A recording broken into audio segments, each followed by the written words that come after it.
Welcome to another episode of the Secular Buddhism Podcast. This is episode number 81. I am your host, Noah Rochetta, and today I'm talking about stories, the stories we have about ourselves and the stories we try desperately to ensure that others have about us too.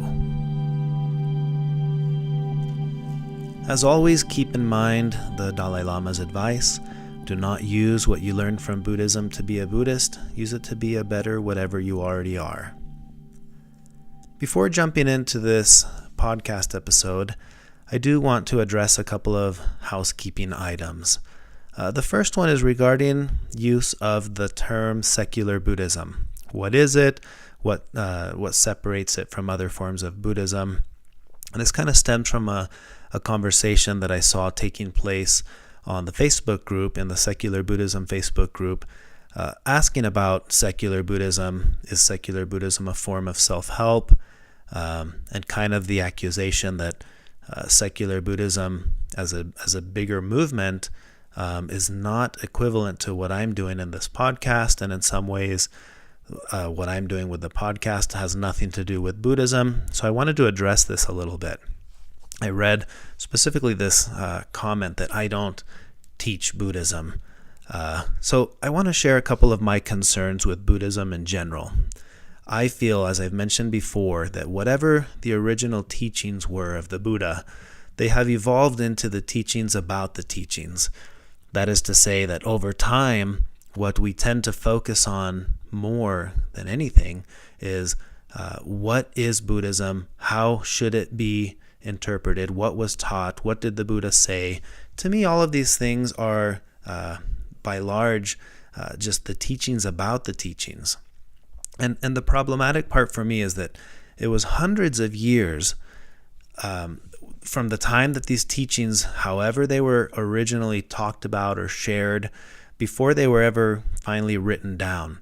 Now that in and of itself is problematic to me, because now we have somebody who heard from somebody for hundreds of years deciding that, I'm going to write this down and this is what the Buddha said. The truth is, we don't know what the Buddha said. We know what we think someone said the Buddha said, and that's fine. There's a lot of great content that comes from there, and all the various schools that have emerged over the thousands of years that these concepts and ideas have been shared have done a fantastic job of really getting to the heart of what these teachings are about. Now, I mentioned in a previous episode that to me this is a lot like whoever was the first to start talking about algebra. As the understanding of algebra emerged from this person, and it has spread and continues to be a way of understanding reality and the universe. It's no longer that relevant to know, well, who was the first one who talked about algebra? What did he say about it? Is there a specific or a proper way to study algebra? That evolves over time. In the same way, to me, that languages and accents evolve. As a language emerges, what makes it valid is that everyone who is speaking the same language has a general consensus that this word means this and that word means that. And that's what allows us to communicate. However, the accents immediately morph and change pretty quickly. This is why you can see this with English as it spread from where English originated. Look at the various accents from Australia to the United States to even there close, Scotland, England, Ireland. They all have very unique accents. And even words start to change, and the word that you would use in one place is not the same word you would use in another place, because that word may mean something else. It's very easy to visualize, and I think it's very helpful to imagine ideas in the same way that we view languages. Buddhism, like a language, as it has spread to the various countries where it spread, it's adopted and morphed into what works for that specific time and that specific culture and that specific language. And you kind of have all these various accents of Buddhism. Which one is right? Well, that's not the right question. What we should be asking, there isn't a right one, in the same way that none of us entertain this question when it comes to language and say, well, which accent of English is right? Sure, you may have some people argue that, well, the British is the most accurate because that's where English comes from. But that's not necessarily true, because English has evolved already from the way it was first spoken to how it is now. If it's always changing, there just isn't a right one. So rather than focusing on which form of Buddhism is right, I think what we should really be exploring is which one works well for me, which one is easier for me to understand, which accent makes the most sense for me. Or if you're already speaking that language, asking questions like, why do I sound the way that I sound? Why do you sound the way that you sound? Because I'm trying to understand, oh, you are Scottish. Okay, well, that helps me to understand you better, because in Scotland you guys say this or that. That to me is a more skillful approach to Buddhism. And that's why on this podcast, I don't focus on saying, hey, here's what the Buddha said about this, and here's what we should think about that. In fact, you're never going to get that on this podcast, because I feel that that's one of the biggest obstacles to understanding what Buddhism is all about and what it's actually trying to do. So in that sense, I view secular Buddhism as a new accent that's emerged in our Western culture. I certainly don't view it as a separate form of Buddhism, distinct from any other school of Buddhism. It's just another accent that we're trying to figure out, and it works well for me because of the time and the culture and the place where I live. That happens to be an accent that makes sense for me in my form of communicating. And I want to clarify that I am certainly not a spokesperson of secular Buddhism. It happens to be the name that I chose for the podcast because it's an approach to Buddhism that I like. But I'm not putting content out there that represents this is secular Buddhism. I don't view it that way. I just take what I've learned about Buddhism and I try to express these teachings in a way that applies to my day-to-day living, my everyday life, and I share that with you. So from this podcast, you will always hear stories.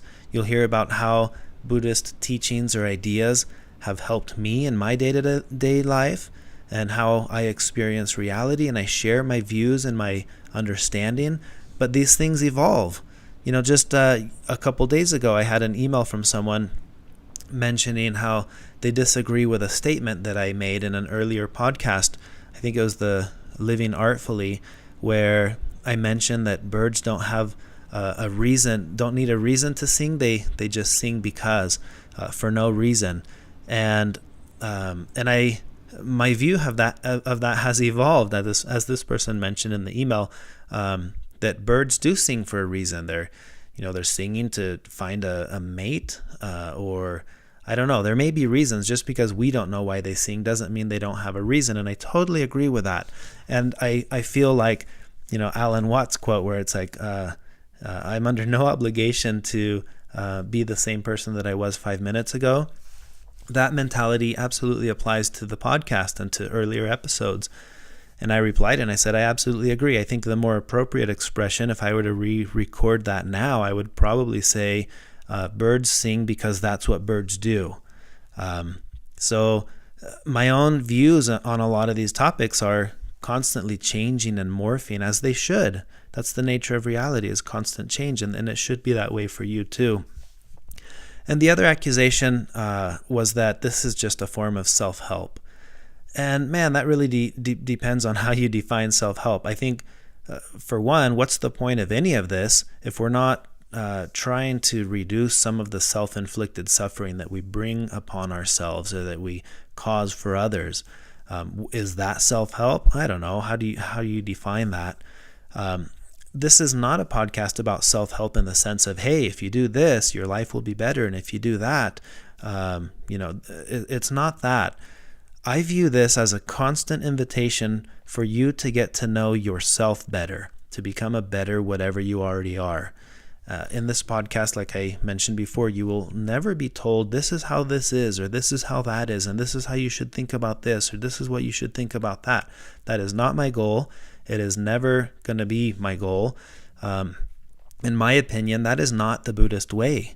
The Buddhist way is an invitation, a constant invitation to look inward, to be to be more aware of who you are and why do you think the things that you think and say the things that you say and do the things that you do. This is about you. And I share these things and what I've learned and what works for me as an invitation for you to look inward and find what works for you, not as a way of saying, hey, this worked for me, therefore this should work for you. That's absolutely not the case. So that's the little bit of housekeeping I wanted to share with regards to secular Buddhism and why and how I'm approaching these topics, and why you won't hear me in these podcasts saying, hey, now everyone take out the certain this certain sutta, and we're going to read this verse and do that. I don't do that because that to me doesn't seem relevant with the style in which I try to share Buddhist teachings. But I absolutely do share Buddhist teachings and concepts all throughout this podcast. And this is not just a self-help podcast. Okay, so with that, I want to jump into the topic that I wanted to share for today.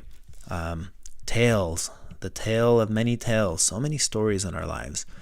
I have a couple of stories that I'm going through right now with career changes and things. And I wanted to share a little bit of this with you because there's a concept that Thich Nhat Hanh talks about in his book Fear, where he mentions how the root of everything that we do it's either rooted in fear or it's rooted in love.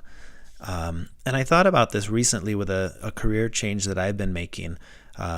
Most of you know my story with leaving the business world and entrepreneurial world after 8 years of having my own company, and that whole thing came crashing down, and I went through bankruptcy, and then started getting a job, or I got a job, and I've been at that job for over a year now, and it's been a fantastic job, and I enjoy what I do there.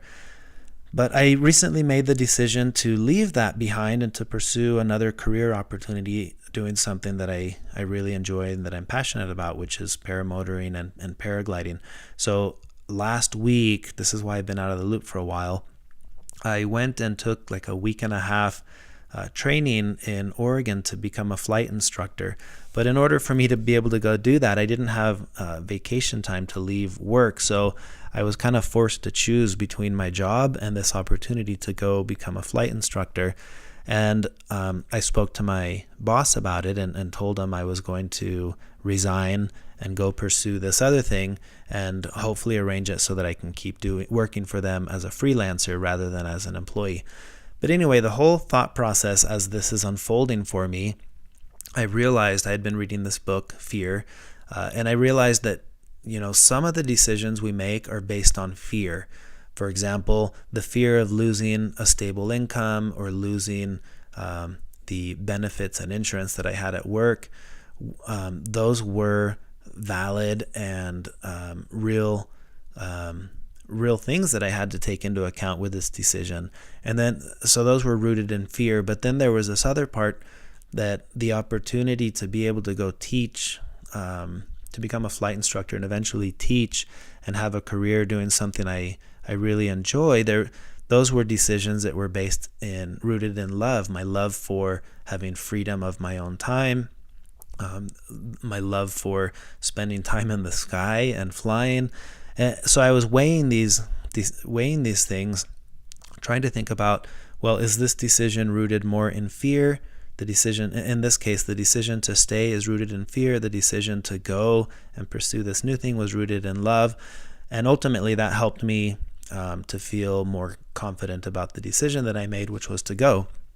But I've thought about this with other milestones in my life, decisions rooted in fear and love. My going through a faith transition and leaving the belief system of your upbringing is a very difficult process to go through. And there were a lot of decisions that were being made in that process that were rooted in fear, and there were others that were rooted in love. And I think typically what's rooted in fear is stronger because of the negativity bias, we're so much more keen on focusing on the negative, the things that are scary, because it's a survival technique or a survival mechanism where the things that we fear are much more powerful. They seem to weigh more on that scale compared to the things that we love. But it's important to be able to spend time and analyze your situation, whatever decision you're making, whether it's to stay or go in a job, or stay or go in a relationship, or whatever it is, buying a new vehicle. Like, you could look at all of this and kind of have a list, and what are the fears that are driving this decision, and what are the what parts of this are rooted in love that are driving this decision. And that can be a very introspective process. I just wanted to share that because that's something I recently thought about, and I correlated it to that book. So if you want to learn more about that concept, you can pick up Thich Nhat Hanh's book called Fear. But the actual topic I wanted to discuss today is the tale of many tales, the stories that we tell about ourselves. And I had this experience. I get to spend a lot of time with people who are learning to fly. And I had this experience not long ago. I've had a couple of experiences with people who are just coming out of the military, and they're adopting this new hobby of paramotoring. And if you don't know how paramotoring works, it's a paragliding wing. It kind of looks like a parachute, but it's not a parachute. It's an actual wing made out of cloth that you fly over your head, and then you have a motor strapped to your back or in a little cart, like a go-kart with wheels, and you fly.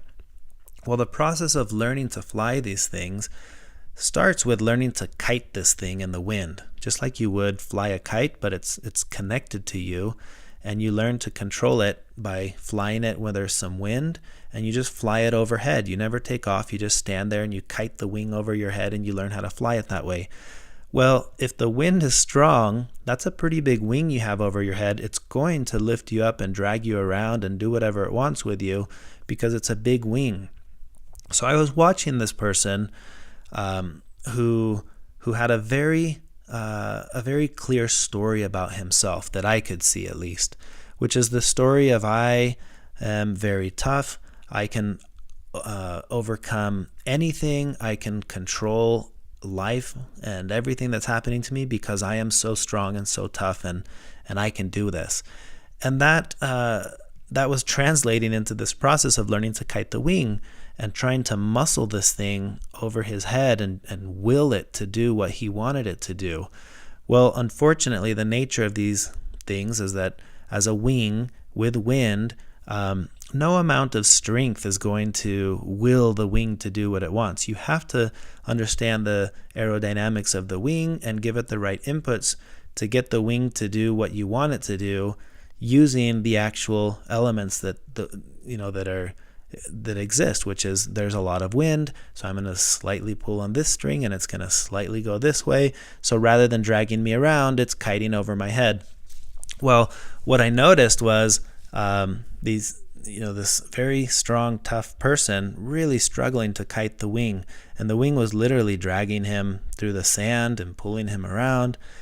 And when it was all over and we were kind of talking about it, this is the part that fascinated me with the story, is that the story of I am tough and I can do anything was so strong and so prevalent for this person that they could not see reality clearly, which is, hey, this is a big wing. You cannot get it to do what you want. You have to learn to fly it. You can't just force it to do what you want. You can't just pull these strings and expect it to do what you want. And he couldn't see that. For him, it was, there were all these reasons why this wasn't working. Oh, that, maybe it had sand in it, or it's misty out here, so maybe it's too moist and it's not aerodynamic enough, or like all these stories. But what he couldn't see is, no, you're getting dragged because that's a big wing and there's wind, and that's just what happens. Because the thought of getting dragged was like impossible to see. I wouldn't be dragged. I'm way too tough to be dragged. Nothing's going to knock me down. And it was just kind of interesting to watch this and think, if you didn't have such an attachment to the story you have about yourself being so tough, maybe you would realize that you're not tougher than the wind and a 28-meter wing that's just going to drag you around. So that was one experience I had with stories recently, and another was actually on our trip to Iceland, and this one was with my wife. And we had this moment where we were out exploring. There's an old plane wreck, and you can go out there and kind of look around and see it, and climb up on top and get pictures of it. So we were out there, and she was up there waiting for me to get the drone to do a little flyover to get a video of her, and didn't realize that someone at the bottom was waiting for her to get down so they could get up and take a picture. So in the time it took me to get the drone set up and up and running, this person who was waiting kind of got fed up and yelled at her and said, "Hey, you've been up there long enough. Get down. Let other people take pictures." And then my wife immediately felt embarrassed. So what happened next? This is where the story kicks in. My wife has a very strong story about herself, which is, I am a person who follows all the rules, who complies with the way things should be. I'm not a troublemaker. I'm very independent. I don't need to be told to do what to do. I'm going to do it right the first time. Well, anyway, all of this came together for her in that moment of being yelled at.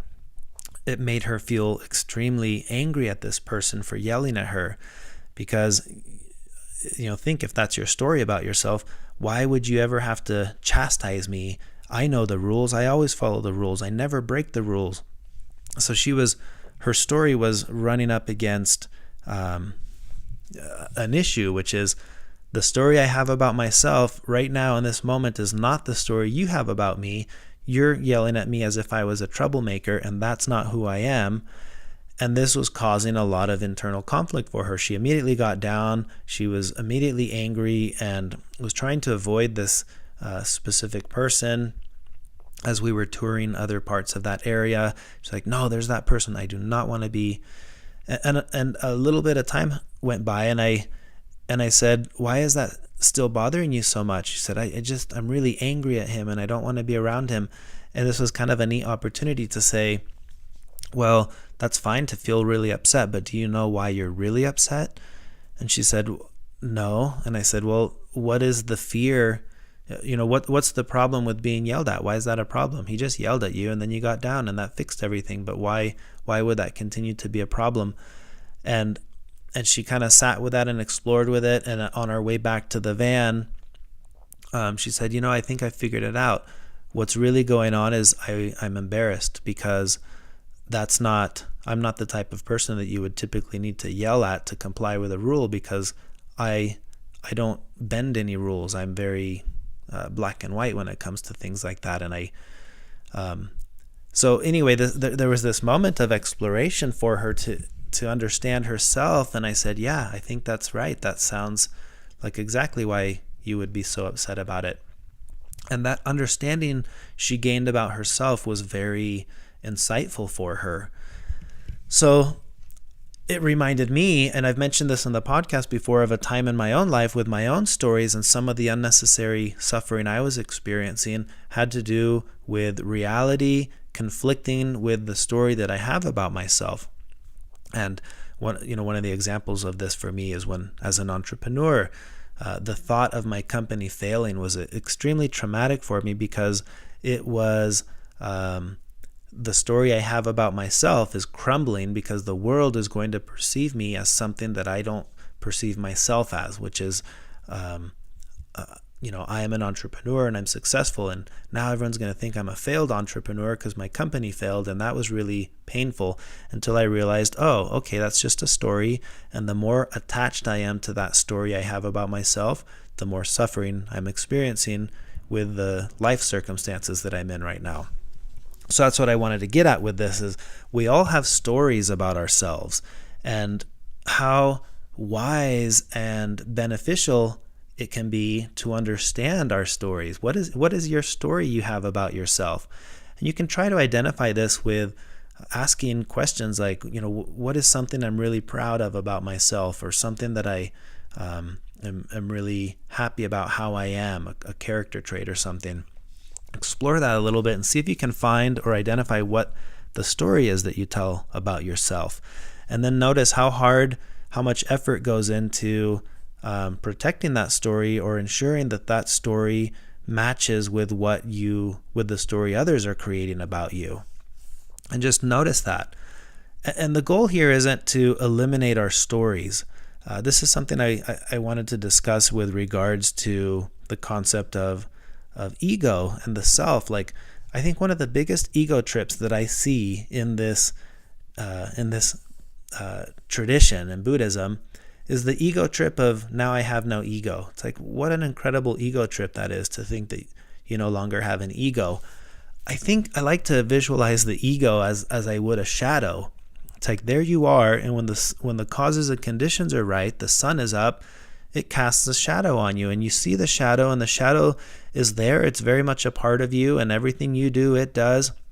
And yet, in some ways, it's just an illusion. It's just there. And I think our ego emerges through these stories, the stories we have about ourselves, the stories that we have that we think others have about us, and this gives rise to the ego, the shadow self that's there, following us no matter what we do. It's there, and we give it so much importance, because the more attached we are to our stories, the more that shadow seems like a real tangible part of me. That is the essence of me, is my shadow. Now, that would be silly when I think about it with my shadow, because I would just see my shadow as just a shadow. And the shadow changes as I change. If I put on a hat, well, guess what? There's the shadow wearing a hat.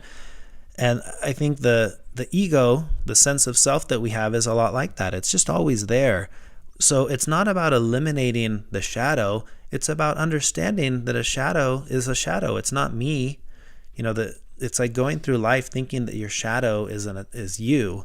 And then in this sense, like, awakening is that realization that, oh, it's just a shadow. It's an illusion. It arises and it's there and I see it, but now I'm not so scared of my shadow because I understand it and see it for what it is. I think this transcending the ego is a lot like that, where it's not that the ego goes away, it's that you understand yourself and you know your stories, and you understand why you feel attached to your stories, and you can have moments where you don't feel so attached to them, and the ego isn't a problem anymore. And if you're standing somewhere and someone yells at you because they were waiting in line, you can feel bad for a moment, but then you immediately understand why this makes you feel bad, because you know your stories, and then you get over it and think, okay, sorry, your turn, you can go. And you don't harbor all this anger and resentment because there's no story to defend. You realize it's just a story, and you allow that thing to pass. Now, I've experienced this in my own practice, trying to identify my own stories, because one of the strong stories I had growing up, and it still arises from time to time, is the story that I am very dependable, and you don't have to ask me twice to do things. All of that is part of a story that I have. So if I'm ever in a situation where I fail to do that and somebody says, hey, why didn't you, I immediately start coming up with these stories to defend the story I have about myself. Oh, it must have been this or that. And then I can pause and say, wait, sorry, I just got scatterbrained for a moment. Sometimes I'm not as dependable and as I think I am. I literally forgot. I have too many things on my mind. Sorry. And then I can correct it, and I don't hold resentment that somebody viewed me as someone who's not dependable, because I can say, well, in that moment I wasn't dependable. Sorry, but I'm going to try from here on out to not forget, or things like that. At least that's been how it's worked in my experience. The more I understand my stories that I have about myself, the more unattached I am to those stories. They're still there. There's still stories, and some of them I understand where they come from, how I was raised, or beliefs that I had, and I understand that about myself, and that gives me more power with how I relate to my stories.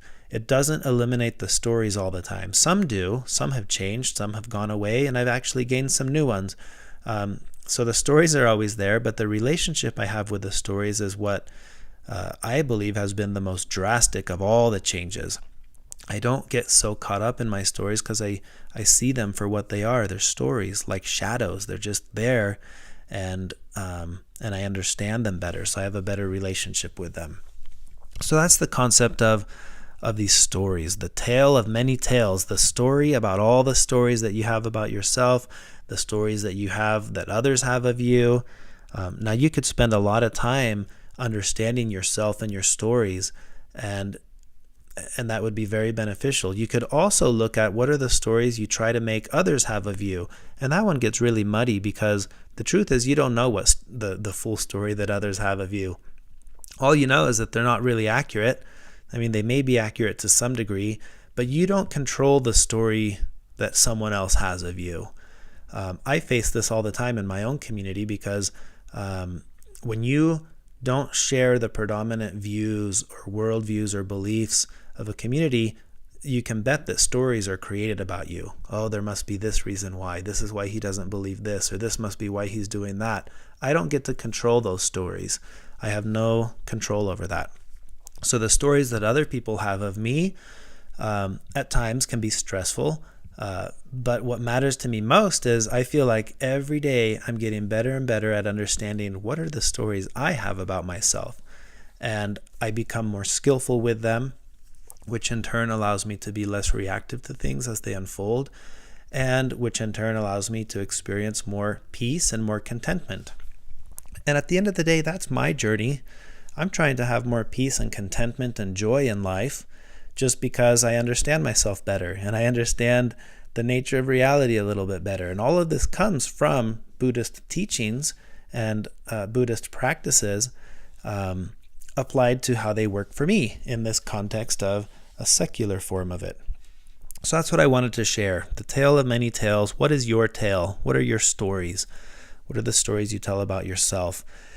And I would hope that over time, as you get to know your stories and get to know how you react to certain, when reality conflicts with your story that you're trying to project onto yourself or that you want others to project onto you, notice the suffering that arises. Notice how that feels to see the conflict of reality and the story, and how difficult that can be at times. But the most skillful practice to me in all of this is you knowing you understanding your story, seeing which of your stories you tend to be more attached to, and then notice what happens as you try to change the relationship you have with your story, to be less attached to that story, to be more flexible with it.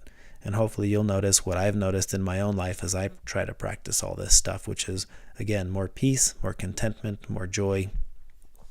And that's all I have to share. So my invitation to you for this podcast episode is to sit with your stories. What are they? Try to identify a couple of them and then work with them and see what it feels like to play with the idea of maybe this is just a story. What if it's just a story and it's not reality? What does that feel like?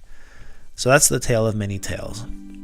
Again, if you want to learn more about Buddhism in general, I do have a book about that, No Nonsense Buddhism for Beginners, that has over 60 questions and answers around Buddhist history and concepts and teachings and practices. You can learn more about that by visiting everydaybuddhism.com. As always, if you enjoyed this podcast episode, feel free to share it, write a review, give it a rating in iTunes.